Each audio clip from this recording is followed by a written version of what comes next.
Twitter. O ex-ministro do Supremo Tribunal Federal, Joaquim Barbosa, disse que não vai disputar a presidência da República na eleição deste ano. Para avaliar o cenário eleitoral e também o que representaria a participação de Barbosa na disputa, estão conosco o cientista político Tarson Nunes e o advogado Vinícius Boeira. Boa noite, sejam bem-vindos. Boa noite. Boa noite. Bom, gente, vamos começar primeiro do ponto de vista político. O que representa a desistência de Joaquim Barbosa nessa disputa eleitoral para a presidência da República este ano? E dá para se imaginar, já estou aqui antecipando, se por ele ter se filiado ao partido, essa perspectiva pode mudar uma outra eleição, quem sabe uma outra oportunidade ou até mesmo num outro cargo, já que ele entra na política agora. Começo com o Tarson. Então, eu acho que assim, a desistência do Barbosa, primeiro que ela tira, na minha opinião, dos candidatos que tenham maior potencial eleitoral dos que estão na disputa nesse momento. Primeiro porque o candidato favorito e que tem a maioria dos votos, indiscutivelmente, está fora por uma questão judicial, foi eliminado, digamos assim, de uma maneira relativamente arbitrária da disputa. Então, com a saída do Lula, hoje nós vamos ter uma eleição muito parecida com aquela eleição de 89 no Brasil. A primeira eleição presidencial, onde tu tinha um grande número de candidatos com pouca expressão eleitoral cada um deles, o que torna a eleição bastante imprevisível.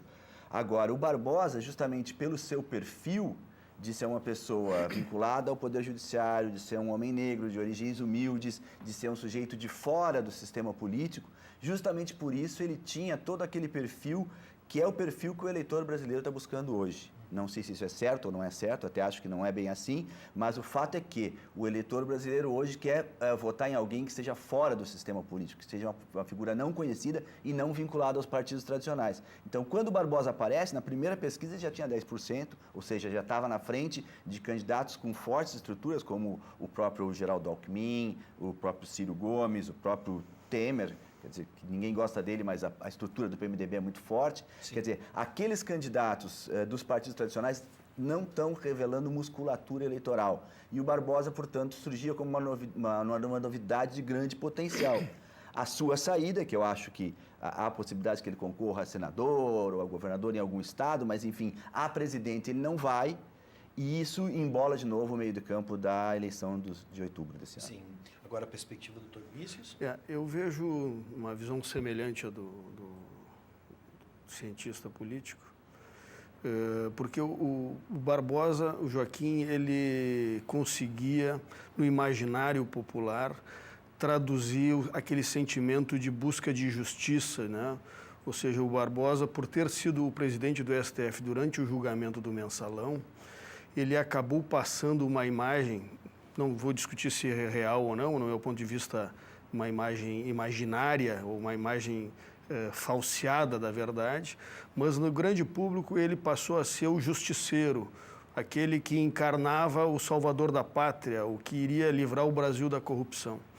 E com esta imagem, com este perfil de candidato, ainda mais o eleitorado brasileiro tem mostrado nas últimas eleições uma tendência a votar em candidatos de esquerda, como o Barbosa se filiou a um partido de tendência de esquerda, ou seja, ele conseguia, além disto, daquela imagem de justiceiro, aliava o voto de esquerda com a exclusão do maior candidato, do mais forte candidato, que era o Lula, ele teria condições de talvez concentrar esses votos e arregimentar esses votos dos descontentes com a corrupção, aliando com os votos de esquerda. Ainda mais com ele tendo o perfil o fisiológico dele, de negro, ele conseguiria traduzir também aquele sentimento de inveja que o brasileiro tem dos Estados Unidos, onde um candidato negro se elegeu e, segundo a grande mídia, fez um grande governo, que eu também discordo, mas é o que parece para a população nos Estados Unidos, o Barack Obama. Então, o eleitor acabou trazendo para o Barbosa uma série de situações que não correspondem à realidade, mas que ele iria capturar esses votos na eleição. Com a saída do Barbosa, isso se modifica completamente. Ou seja, nós vamos ter aí uma grande quantidade de votos que seriam destinados ao Lula, dispersos, sem um candidato específico, até porque o Lula, no momento que foi preso, ele acabou indicando 2 candidatos, o Boulos e a Manuela Dávila, que são traço nas pesquisas.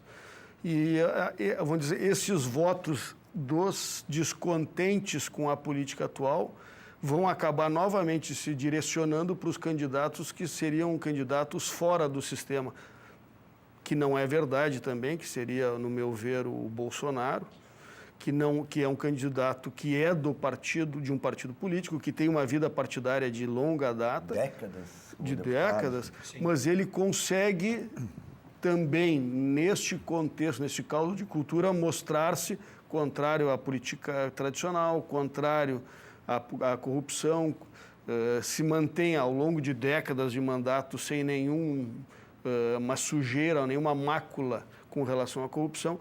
Então, eu vejo que estes votos que iriam para o Barbosa podem se dividir entre Marina Silva e Bolsonaro, entre alguns deles, né?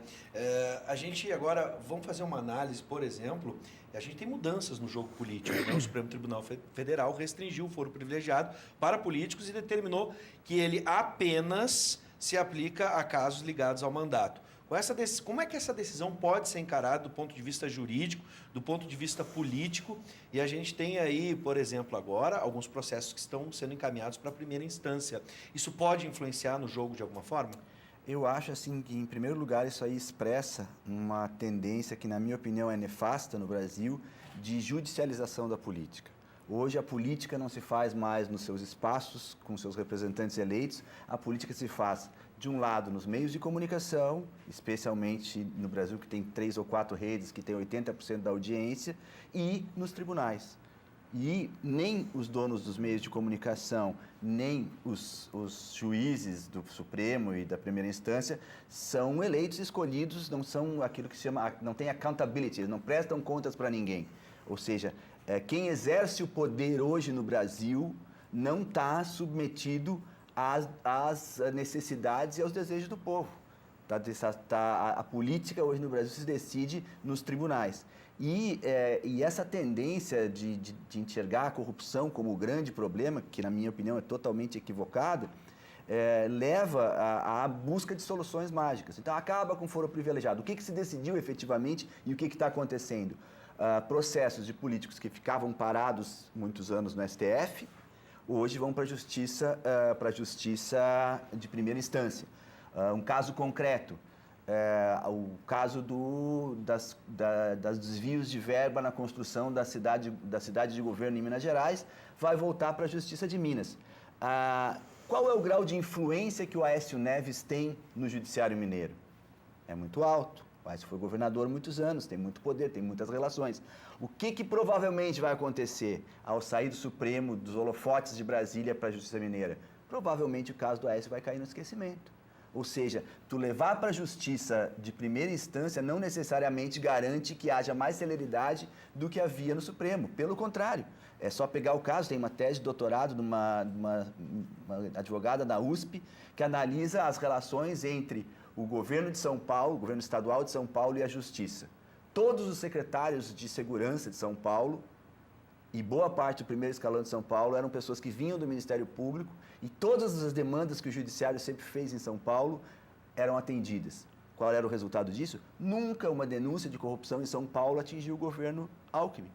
As denúncias estouraram porque lá na Suíça a empresa francesa Alstom reconheceu que subornou autoridades e, bom, lá na Suíça a justiça funcionou e aí o caso teve que ser investigado aqui. Nunca avançou aqui. Então, essa proximidade da justiça de primeira instância com os poderes estaduais, ela vai garantir mais impunidade e não menos. Então, eu acho que a luta contra a corrupção ela tem que ser feita com instituições fortes que funcionem de maneira mais impessoal, não a partir desse sentimento. Vocês estavam falando do Charles Bronson e do Bruce Willis. O Brasil hoje está imbuído desse espírito do justiceiro e o judiciário hoje é supostamente quem tem o poder de resolver todas as mazelas, mesmo atropelando a Constituição, mesmo atropelando as leis. Bom, aqui a gente sempre promove um debate, às vezes as opiniões vão convergir, como na primeira questão, agora acredito que a gente possa ter uma divergência e passo para essa análise. A questão do foro privilegiado.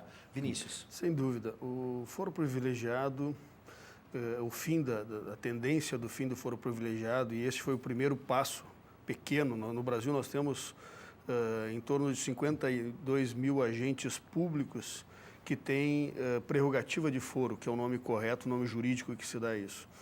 Ou seja, é a tentativa dos administradores públicos de escapar do julgamento daquele juiz natural, aquele juiz conhecedor da causa, o juiz que conhece a comunidade onde está inserida. Porque o judiciário é exatamente organizado de maneira que os juízes sejam da comunidade para que conheçam os costumes locais, a cultura local, para poder aplicar a lei, fazer a subsunção corretamente. O Brasil tem uma corte constitucional que, na verdade, não é uma corte constitucional, ou seja, o STF, a quantidade de processos que ele analisa por ano, a gente não precisa ser jurista ou conhecedor da área para entender que não existe uma análise profícua de todos os casos. Não existe capacidade de leitura e de análise de processo e raciocínio jurídico que possa validar a análise de tamanha quantidade de processos anualmente.